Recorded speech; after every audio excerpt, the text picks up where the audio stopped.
할렐루야. 이렇게 늘 마스크를 쓰고 이렇게 예배를 드리셨군요.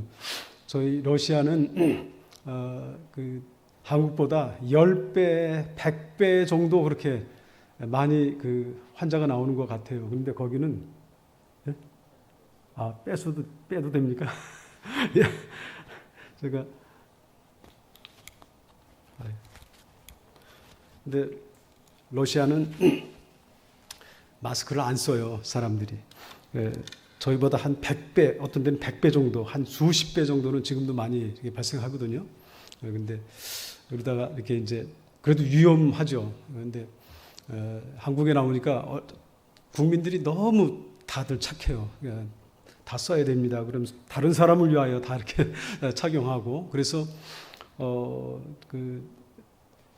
해외에 나가 있으면서 저희들이 느끼는 것은 한국은 참 여러모로 모범 국가다. 국민들도 그렇고 정부도 그렇고 참 여러 면에서 참 좋은 나라다. 이런 마음이 참 들 때가 많습니다. 먼저 저희들 지난 봄에 잠깐 사역지를 정하기 위해서 기도 제목을 갖고 기도하면서 들어갔다가 나왔습니다. 그동안 저희들이 했던 몇 가지 일들 사진과 동영상으로 잠깐 이렇게 나누고, 그리고 저희들이 할 사역에 대한 기도 제목을 여러분들에게 좀 알려드리기 위해서 기도 제목 관계된 걸 함께 좀 나누도록 그렇게 하겠습니다. 예. 동영상 한번 띄워주시죠.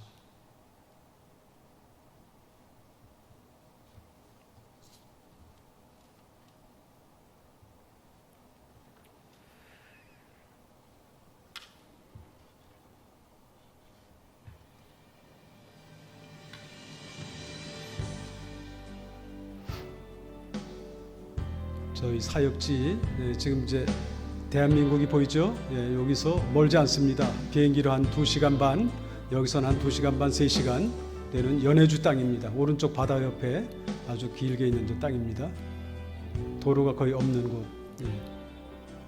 비행기가 도착하는 블라디보스톡 공항입니다. 아르점에 있습니다.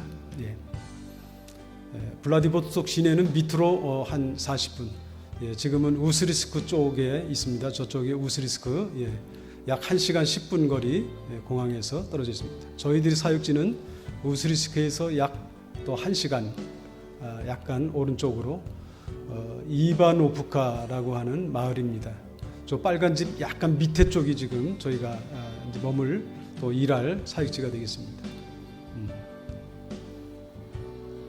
블라디보스톡에 있는 우리 선교사님, 저희를 많이 도와주셨던 분이신데 저희들도 가서 일을 좀 해드렸습니다.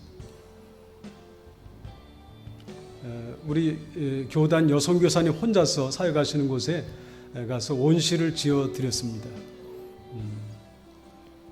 한 20일 머물었는데 일한 날은 한 12일 정도 아주 그냥 빡세게 일을 했습니다.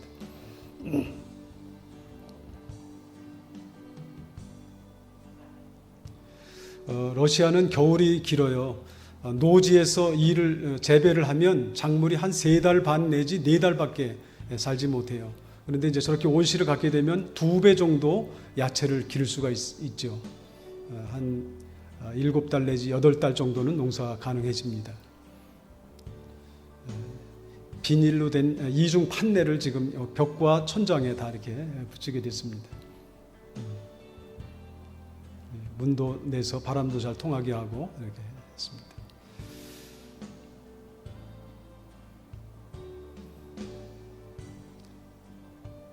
나중에 농사하기 좋도록 이렇게 약간 높여서 이렇게 작까지 해놓으라고 저희가 열심히 지금 땅을 파는 장면이 지금 저거 굉장한 속도로 돌려서 그런 겁니다. 저렇게 열심히 할 수는 없습니다.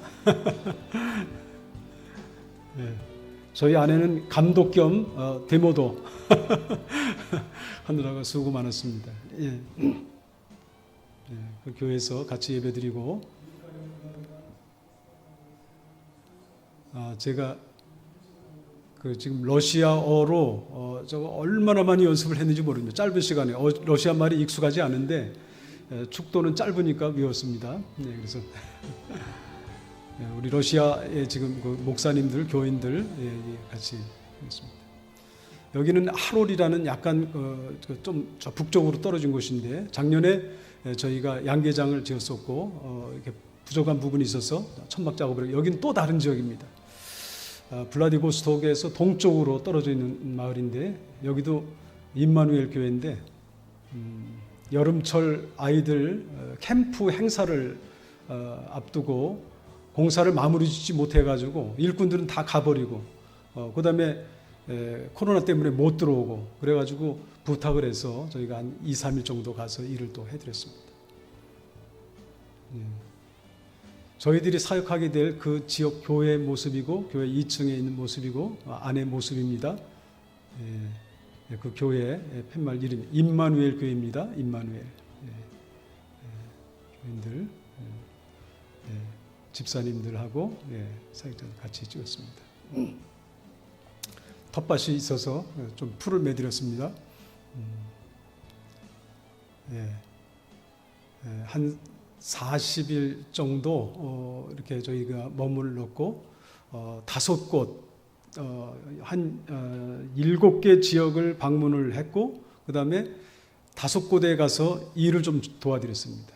곳곳마다 수건 사업들이 다 있더라고요. 수건 사업이 있는데 저희는 원래 이제 농장을 했고 농업을 했고 이렇게 하다 보니까 그분들의 수건 사업을 다 해드릴 수가 있었어요. 이제 뭐 늘 하던 일들이 돼서 그렇게 같이 할 수 있게 돼서 너무나 저희도 감사했습니다.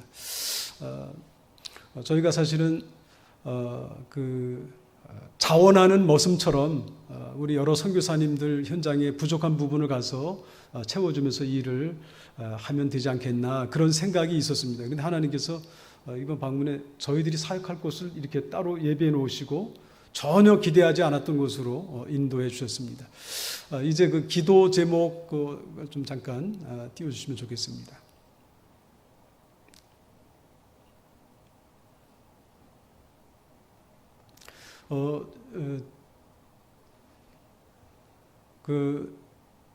잘 보이시나요?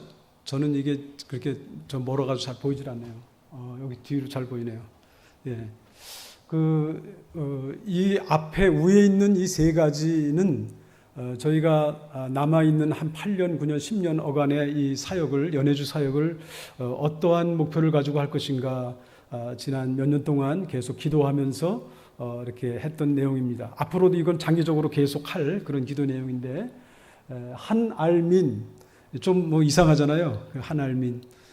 그런 이름을 정했는데 아직 러시아어에 저희가 익숙하지 않아서 러시아어로는 어떻게 해야 될지 이걸 아직 정하지를 못했습니다. 일단 그 의미는 하나님의 창조 세계를 믿음과 사랑으로 가꾸는 생명농업 공동체를 만들겠다 하는 거예요. 제 자신을 위한 기도 제목이 있습니다. 늘 기도합니다. 하나님 아버지를 닮은 농부가 되게 해주세요. 저희가 언어를 배울 때에 다 러시아 이름을 하나씩 지으라고 그래가지고 저는 미하일 그런 이름을 지었는데 미하일은 그 뜻이 뭔가 찾아보니까 하나님과 같은 그런 의미가 있어요. 그러니까 일반 사람들이 감히 그런 이름을 잘 쓰지를 못하는 거예요. 근데 저는 어떻게 하나님과 같을 수 있겠어요? 그러나 하나님 닮은 사람이 되면 좋겠다. 그래서 이제 하나님 닮은 그런 농부가 되고 싶고 그러한 농부들이 모여서 함께 하나님이 창조하신 그 세계를 잘 가꾸고 돌보고 하는 그런 그 생명 농업을 하는 공동체가 세워지기를 원하고 있습니다. 두 번째는 한알민 평화 공동체입니다. 한알민, 하늘. 옛날에는 하늘 이렇게 발음을 했죠.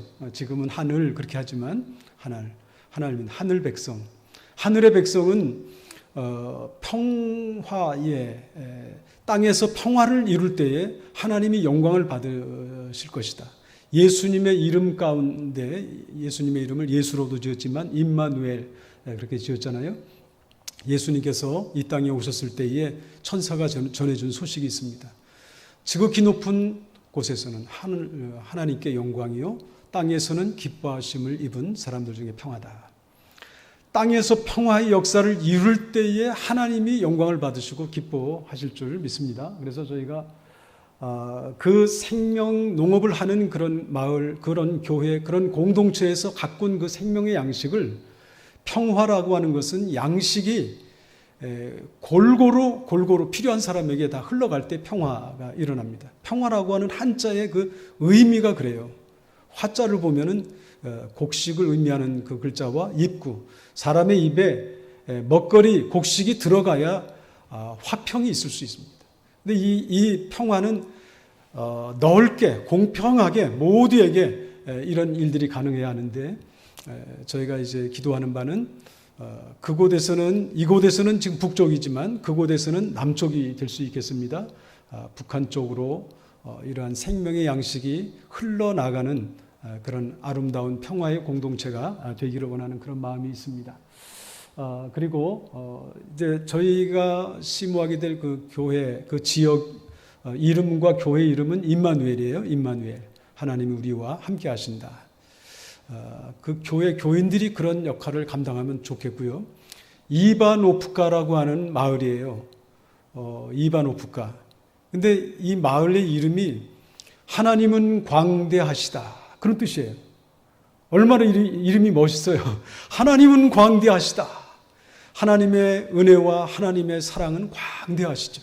능력도 광대하시죠. 지혜도 광대하시죠. 저희가 그 지역이 정해지면서 그 마을을 도대체 무슨 뜻이 찾아보고 나서 하나님께 기도하기 시작합니다. 매일 기도합니다. 하나님의 광대하심을 선포하는, 마을 이름 그대로 하나님의 광대하심을 선포하는 그러한 마을이 되게 해주세요. 임마누엘 교회가 그 중심에서 그 역할을 잘 감당하게 해주십시오. 이런 기도를 드리고 있습니다. 여러분께서도 기억나실 때마다 기도해 주시기 바랍니다. 그 다음에 세 번째 하나님은 한 아래에 밀알되는 백성입니다. 한 아래 밀알은 예수님 자신에 대해서 비유하신 이야기입니다. 예수님 자신의 사역과 삶에 대한 비유였습니다. 예수님은 한 알의 밀알이 돼서 십자가에 죽으셨고, 마치 밀알이 땅속에 들어가서 죽는 것처럼, 그래서 많은 열매, 부활의 첫 열매가 되셨고 우리를 그 영원한 부활 가운데로 초대해 주신 거죠. 이런 한 알의 밀알, 예수님의 영성, 예수 그리스도의 그 DNA, 한 알의 밀알되는 그 DNA를 소유한 그런 선교 공동체가 세워지면 좋겠다. 그런 선교 공동체가 그곳 한 곳만이 아니라 그 연해주 많은 곳에, 여러 곳에 더 확장되고 세워지면 좋겠다 하는 그런 기도의 제목입니다. 여러분 위해서 많이 기도해 주시고, 그 맨 밑에 지금 저희들에게 그냥 바로 필요한 기도 제목을 올렸습니다. 제 본명은 김경일, 제 아내는 이기성 선교사입니다. 신실한 하나님의 선교 동역자 되게 하소서. 하나님의 때에 이렇게 준비된 동역자와 협력자, 참여자들을 세워주소서. 그리고 백신 접종을 이제 맞고 들어가려고 합니다. 저희가 비자가 아직 해결이 안 되고, 초청해주면 들어가서 3개월 머물다가 또 나오고, 다시 초청 서류를 미리 한 달 전에 넣었다가 가져와서 또 서류 수속해서 대사관에, 영사관에 넣고 또 받아가지고 들어가고, 아마 당분간은 그렇게 왔다 갔다 하는 일이 진행되는데, 코로나 때문에 백신 접종을 하지 않으면 일단 러시아에서는 자가격리가 없습니다. 러시아는. 그런데 이제 한국에 들어오면 일단 15일간 자가격리를 해야 됩니다. 그래서 저희가 벌써 2번 자가격리를 했습니다. 아마 그래서 이번 26일 날 노쇼 백신을 이렇게 신청을 해놓고 그 날짜에 맞추어서 기다리다가 가서 저희가 백신을 맞게 되면 한 달 후에 2차 백신을 맞게 되고, 그리고 한 1주에서 2주 정도 머문 다음에 들어갈 수 있다, 그런 얘기를 해서 1차 백신을 맞은 이후에 이제 러시아에 계신 선교사님께 부탁해서 저희들을 초청하는 초청 비자 날짜를 정해서 이제 비자 서류가 들어가고, 한 달이 지나면 비자가 나옵니다. 이제 그 서류가 나오면 이곳에서 받고 들어가려고 지금 계획 중에 있습니다. 하나님께서 모든 일정 하나님 순리롭게 인도해 주시도록 기도해 주시기를 부탁합니다.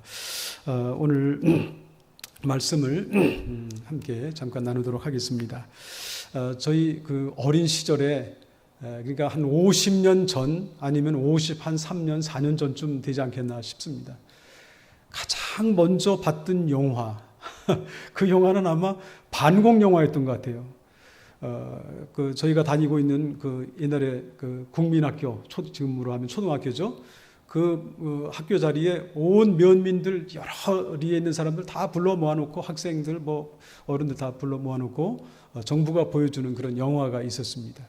근데 영화 내용은 기억이 안 나고, 맨 앞에 항상 옛날에 보면 대한뉴스 그런 게 있었어요. 그렇죠? 그 대한뉴스, 그게 이제 영화 전에 그게 이제 한 장면이 나오는데, 그게 저는 굉장히 감동으로 다가왔었어요. 무슨 장면이냐면 우리나라가 일제 36년의 지배를 받고 나서 8월 15일, 1945년 8월 15일 날 일본이 항복한 다음에 해방이 됐다고 하는 이런 소식이 사람들한테 퍼지는 그런 광경을 막 흑백으로 막 찍었던 것도 있고 나중에 촬영했는지 그건 제가 잘 알 수는 없어요. 그런데 그 흰 저고리, 무명 저고리, 까만 치마 입은 그 학생들, 그 남녀노소 이런 분들이 너무나 감격스럽게 막 그냥 뛰어나오면서 거리를 뛰어나오고 교회에서는 계속 종을 치고 이 소식을 알리기 위해서 그런 장면. 제가 이제 영화로는 제일 처음 봤던 영화의 뉴스 영화였는데 그 장면을 볼 때 아주 어렸던 제 가슴이 얼마나 그 감동이 됐는지 몰라요. 야, 그때 해방됐을 때 저렇게 기뻤고 저렇게 사람들이 저렇게 환호하고 기뻐할 수 있었겠구나. 막 그때 그걸 보는 제 마음도 막 그렇게 뛰는 그런 경험이 지금도 생각이 납니다. 이제 예수님께서 공생에 처음 이제 시작하고 나서 얼마 안 돼서 본인이 태어나시고 자라나신 나사렛이라고 하는 그런 마을에 가서 나사렛 회당에 들어가셨습니다. 그 회당에 들어가니까 두루마리 책을 맡은 분이 책을 꺼내다가 예수님께 드렸는데 이사야의 말씀 두루마리를 주었고 그 말씀을 펴서 읽었는데 오늘 읽은 이 본문의 말씀을 아마 읽으셨던 것 같아요. 그래서 누가복음 4장에 보면 그 부분이 앞부분이 이렇게 좀 언급이 되고 있습니다. 그리고 희년에 대한 레위기서의 내용도 거기에 이렇게 언급이 되고 있는 것을 볼 수가 있습니다. 그리고 예수님께서 그 말씀을 읽으신 다음에 이 말이 오늘 너희에게 응하였느니라. 이 말이 오늘 너희에게 성취됐다. 이루어졌다. 너희에게 오늘 이루어졌다. 응했다. 이렇게 예수님께서 하시는 말씀 볼 수가 있습니다. 하나님께서 이스라엘 백성들을 구원해 내신 다음에 애굽에서 건져내신 다음에 이스라엘 백성들은 이러한 제도와 이러한 율법을 지키면서 삶을 살아야 된다. 어떤 제도를 허락하셨어요. 법을 허락하셨고, 근데 그 중에 한 가지가 희년 제도입니다. 매 7년이 되면 안식년이에요. 농사 짓지 말고 그냥 내버려 두고 쉬어라. 그 해도 나는 거는 먹고 그 전에 하나님께서 복을 주실 테니까. 그렇게 안식년을 보내고 이 안식년을 7번 보낸 다음에 그럼 77이 49, 49년이잖아요. 7번째 안식년이 지난 그 다음에는 거룩한 해다. 바로 그 해가 희년이에요. 희년. 50년째 되는 해가. 그 해가 되면 포로로 붙잡혀갔던 아니면은 너무 가난해져서 노비로 아니면 종으로 이렇게 다 팔려갔던 사람들조차도 자기 땅도 팔고 집도 팔고 다 팔아서 아무것도 남지 않은 그런 사람들이 이 희년이 되면 다 자기 고향 땅으로 돌아갈 수가 있는 거예요. 팔아버렸던 그 땅을 다시 되찾을 수가 있는 거예요. 그리고 헤어졌던 가족을 다시 만날 수가 있는 바로 그런 날이 그런 해가 희년이었습니다. 그 해에는 파종하거나 추수하거나 그렇게 하지 말아라. 그냥 그 해를 기뻐하고 즐기고 누려도 된다. 그리고 그냥 자연스럽게 나는 거는 갖다가 먹으면 된다. 그렇게 하나님께서 이스라엘에게 제도를 말씀하셨습니다. 근데 성경 이제 그 이후에 쭉 이렇게 보면은 언제 이런 희년을 지켰다 하는 그런 아주 분명한 얘기들이 잘 나오지 않는 것을 보면 이스라엘 백성들은 실제로 이 희년 제도를 제대로 다 못 지키지 않았는가 그런 생각을 제 개인적으로 그냥 해보고 있습니다.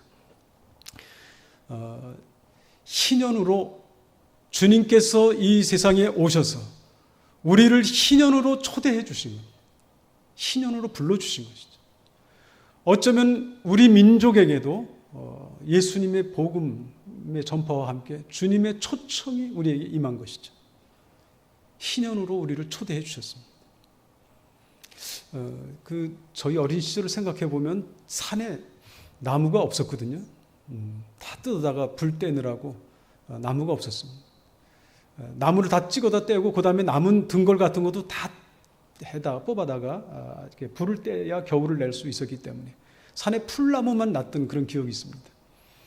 저희가 군대를 갔다 와서 그 다음에 이제 다른 지역에 있다가 고향 한번 가보게 되니까 산에 올라갈 수가 없어요. 옛날엔 고무 신발 신고 뛰어 올라갔고 내려왔던 그런 곳인데 얼마나 나무가 많아졌는지, 나무가 많아진 그런 산이 되었습니다.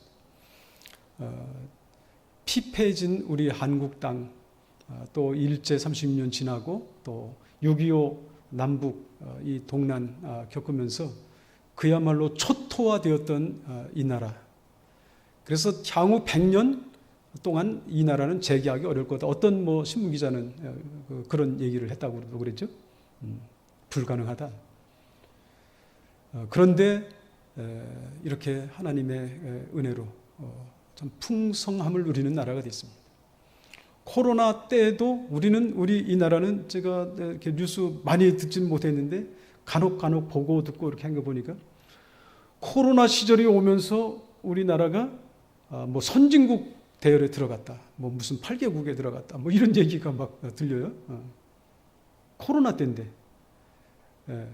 부유한 나라들도 다 무너지는데 자꾸 이제 침체가 되는데 오히려 우리는 침체되려고 하다가 이 어려움을 통해서 오히려 더 이렇게 빛나는 모습으로 하나님께서 우리를 이렇게 사실은 큰 틀에서 보면 기쁨으로 인도하십니다. 상상할 수 없는 희년으로 우리의 삶을 인도해 가십니다. 물론 주님께서 말씀하신 약속하신 이 완전한 희년은 아직 우리에게 다가오지 못했을지도 모릅니다. 가난한 자에게 아름다운 소식이 전파되는 해입니다. 희년의 소식. 왜? 가난하니까 다 잃는 거예요. 땅도 잃고 집도 잃고. 그러니까 결국은 품팔이 하러 갈 수도 있고 머슴살이, 옛날에 머슴살이 그런 거 있었잖아요. 우리나라. 제가 어렸을 때도 그 기억이 나거든요. 머슴살이. 가서 1년, 2년 이렇게 머슴살이. 희년이 되면 돌아오는 거죠. 다시금 되찾는 거죠. 이런 가난한 자들에게 들려주시는 그런 아름다움. 마음이 상한 자를 고치시는, 포로된 자를 자유케 하시는, 갇힌 자를 놓아주시는 그런 소식. 이건 어쩌면 하나님께서 이스라엘 백성들이 앞으로 영원한 하나님의 나라까지 나아갈 수 있는 그런 제도와 같은 모습으로 말씀하셨다고 하면 그 뒷부분에 나오는 말씀은 여호와의 은혜의 해, 우리 하나님의 보복의 날, 슬픈 자를 위로하시는, 화관으로 죄를 대신하신다. 기쁨의 기름으로 슬픔을 대신하시고 찬송의 옷으로 근심을 대신하시는 이러한 여호와의 은혜의 해. 이거는 아마 예수님의 복음과 함께 시작되어서 예수님이 다시 오시는 그날에 완성되어지지 않겠는가, 이런 생각을 갖게 됩니다. 그들이 의의 나무가 된다고 합니다. 하나님의 영광을 나타낼 자로 일컬음을 받도록 하셨다. 이 희년으로 우리를 초대해 주시는 이 말씀 앞에서 희년이 온다면, 이런 희년이 온다면 나는 그럼 어떠한 자가 될 것인가? 나는 기뻐할 수 있는 자가 될 것인가? 아니면 이런 희년이 나에게 오면 나는 불리할 텐데, 그럴 사람도 있지 않겠습니까?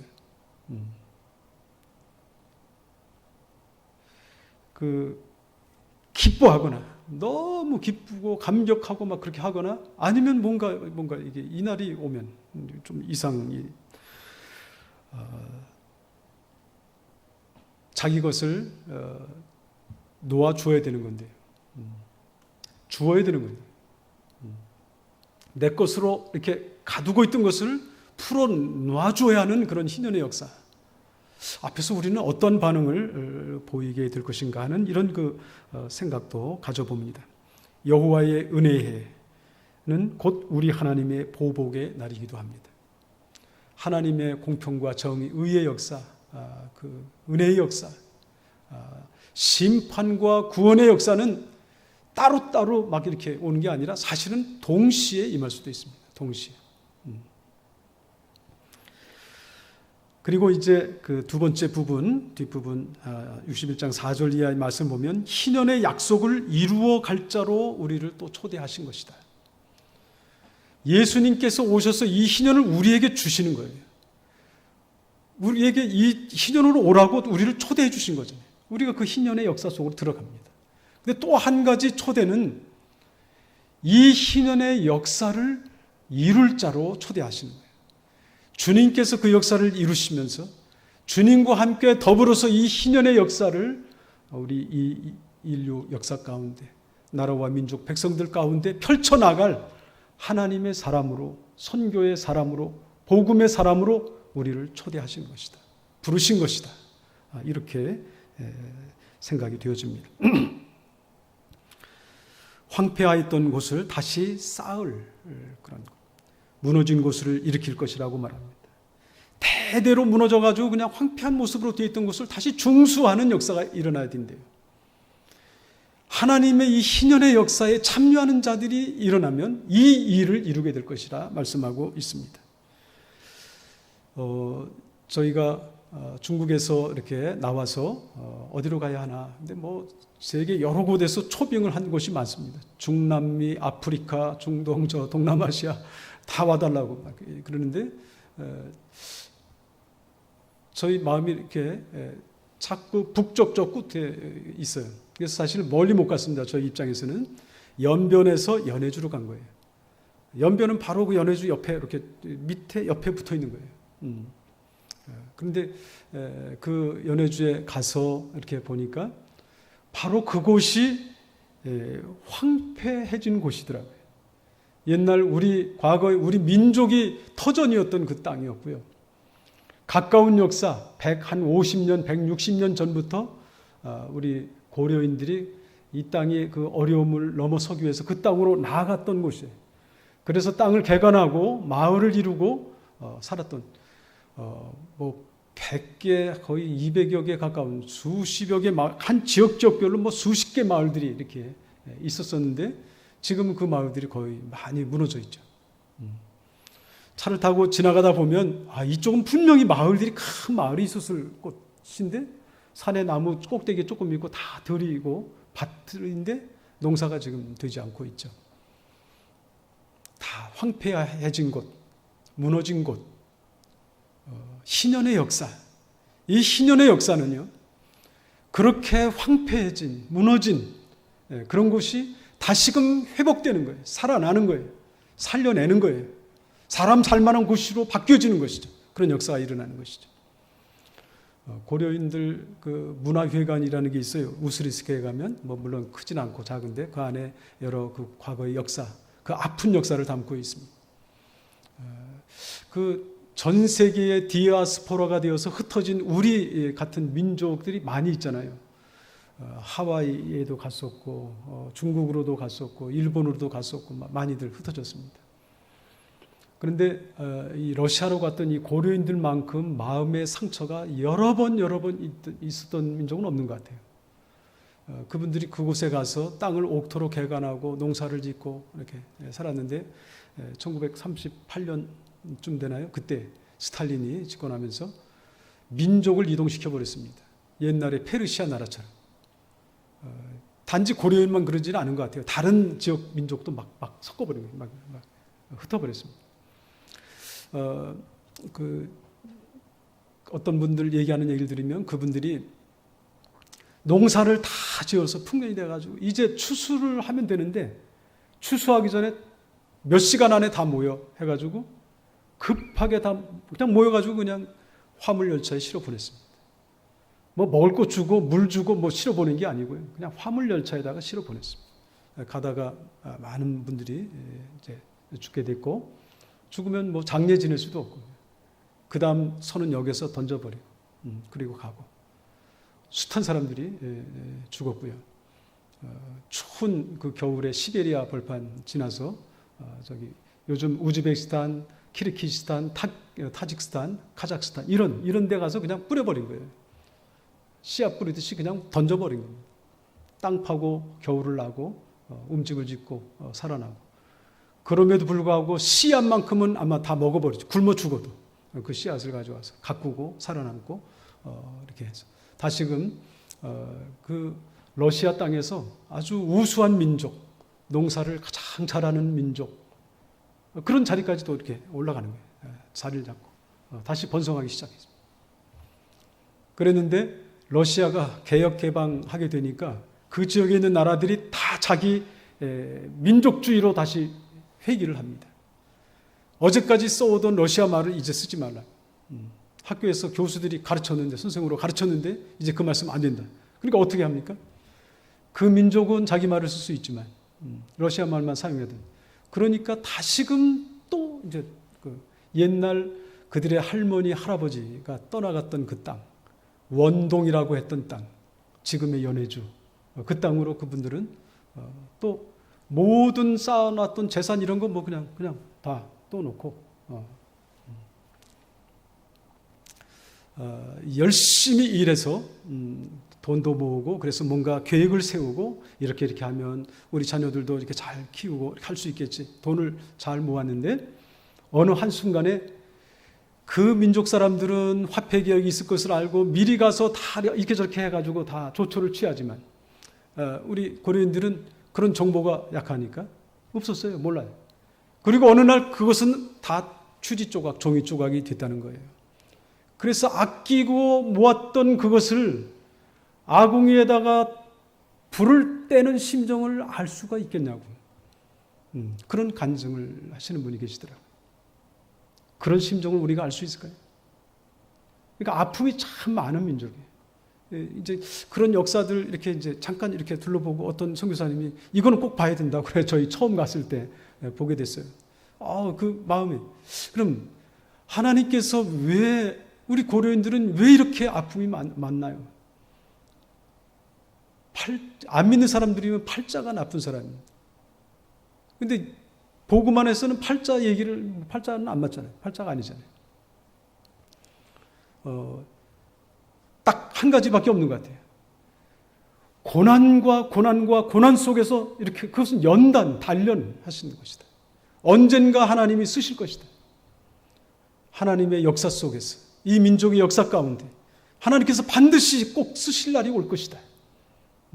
그런 마음이 들더라고요. 그런 마음. 황폐해진 곳. 지금도 그래서 20여 년, 25, 6년 전부터 그 키르기즈스탄, 우즈베키스탄 같은 데는 굉장히 민족주의가 강했어요. 카자흐스탄은 그래도 조금 여유 있게 하는 것 같아요. 그래서 아직도 거기는 좀 많이 남아 있고 선교사님도 많이 남아 있고 우즈베키스탄 같은 경우는 아주 그냥 급격하게 민족주의로 회귀를 했던 것 같아요. 많은 분들이 이제 다시 그 연해주 쪽으로 우스리스크 이런 쪽으로 다시 돌아와서 다시 옛날 그 시골 마을에 이렇게 터를 잡고 살고 있는데 포장도 되지 않은 몇 시간 하루에 한두 번 차가 들어올까 말까 하는 그런 곳에 사는 분들도 계시고 젊은 분들은 그런 곳에 살기 어려우니까 도시로 나가고 그리고 한국으로 돈 벌러 나갈 수 있는 분들은 많이 나가고 그런 상태에 있습니다. 어쨌든지 황폐해졌던 곳을 일으켜 세우는 일은 예수님의 그 희년의 역사에 참여하는 일이 됩니다. 저는 이 땅에 많은 젊은이들이 그 땅을 보면 좋겠다 생각을 해요. 이 민족의 역사를 위해서, 이 민족의 희년의 역사를 위해서, 그리고 이 희년의 역사가 다시 한번 이 민족을 통해서, 우리 한국교회를 통해서 온 세계와 열방을 향해 흘러나가게 하기 위해서 황폐한 곳으로 나아갈 수 있는 이런 비전이 있으면 좋겠다. 이런 용기 있는 하나님의 사람들이 일어나야 되겠다. 코로나 속에서 늘 이런 이 상황은 이제 앞으로 크게 변화가 있지는 않을지도 모르겠습니다. 조금 극복이 더 지금보다 좀 나은 모습으로 백신이 이제 공급이 되고 나면 하나님께서 하나님의 택한 백성들을 사용해서 여기 이 성경이 말씀하고 있는 이런 아름다운 일들이 일어나게 될 줄로 믿습니다. 그런데 우리가 가서 그런 역할을 하게 되면 외인이 너희 양떼를 쳐준대요. 이방 사람이 너희 농부 포도 얹기가 되고 너희는 여호와의 제사장이라 우리 하나님의 봉사자라 일컬음을 받게 된다는 거예요. 이게 하나님의 선교 역사 현장 속에서 일어나는 일들입니다. 그냥 이런 게 오질 않고요. 그 뒤에 있는 말씀처럼 이런 명예가 이런 영광이 그냥 오는 것이 아니라 수치 대신에 오는 거예요. 능력 대신에 오는 거예요. 그냥 오는 게 아니에요. 수고 대신에 오는 거죠. 하늘의 미라처럼 가서 이렇게 완전히 이렇게 죽어지는 것처럼 썩어지고 없어지고 녹아질 때 거기에서 싹을 트고 열매를 맺는 것처럼 그런 하나님의 역사가 일어나게 되는 것입니다. 갑절로 보상을 받고 갑절로 기뻐하고 즐거워하게 되는 이런 일들은 그러한 그 수고, 그러한 땀 흘림, 그러한 헌신, 능력, 수치 이런 걸 그 일을 이뤄나가게 될 때에 하나님께서 약속하신 이 희년의 축복들을 허락하실 줄로 믿습니다. 여호와 하나님의 정의로운 속성과 언약 때문이라고 성경은 말씀하고 있습니다. 8절을 보면 무릇 나 여호와는 정의를 사랑하며 불의의 강탈을 미워하며 성실히 그들에게 갚아주고 그들과 영원한 언약을 맺을 것이라. 하나님의 속성은 정의세요. 제가 요 몇 년 어간에 이제 뉴스를 통해서 제 마음속에 이렇게 한 가지 이렇게 부딪히는 것들이 있어요. 여러 나라들 속에. 몇 년 전에 그 호주 쪽에 산불이 나가지고 몇 달 동안 계속 붙었잖아요. 꺼지질 않잖아요. 호주 얼마나 넓은 땅입니까? 인구는 얼마도 안 되죠. 참 환경 좋고 참 살기 좋은. 그런데 하나님이 어쩐지 그 땅이 불이 붙어가지고 꺼지질 않습니다. 요 한 달 전인가요? 카나다에 또 산불이 나가지고 몇십 개 마을을 이렇게 삼키고 사람도 죽고 뭐 어마어마한 땅들이 탔다는 얘기를 듣습니다. 그게 뭐 몇 주 전에는 또 뭐 한 주 전인가? 미국 저 북서부도 또 역시 태우기 시작합니다. 그리고 며칠 전에 들으니까 러시아 저 시베리아 벌판에 그 큰 나무들 수목이 있는데 거기도 또 지금 불이 붙어서 타고 있습니다. 물론 이것이 생태계를 인간의 탐욕으로 생태계를 다 파괴한 것으로 인해서 기상이변이 일어나고 온도들이 걷잡을 수 없이 막 올라가고 폭염이 내리쬐이고 너무 뜨거운 상태에서 뭐 벼락이 떨어져 가지고 불이 붙었다 뭐 이렇게 이제 이야기들을 하고 있습니다. 가장 잘 살고 있는 유럽의 그 선진국들 다 모여 있잖아요. 거기에 코로나, 미국, 카나다, 유럽 코로나에 이번에 아주 그야말로 한번 가지 않았습니까?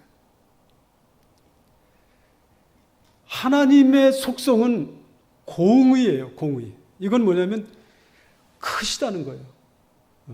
나만 옳으면 되는 게 아니에요. 내 입장에서 생각하는 나만 옳으면 되고 나만 잘 살면 돼. 이게 아닙니다. 하나님의 마음. 모두가 함께 살아야 하는 것입니다. 하나님의 공의는 그렇습니다.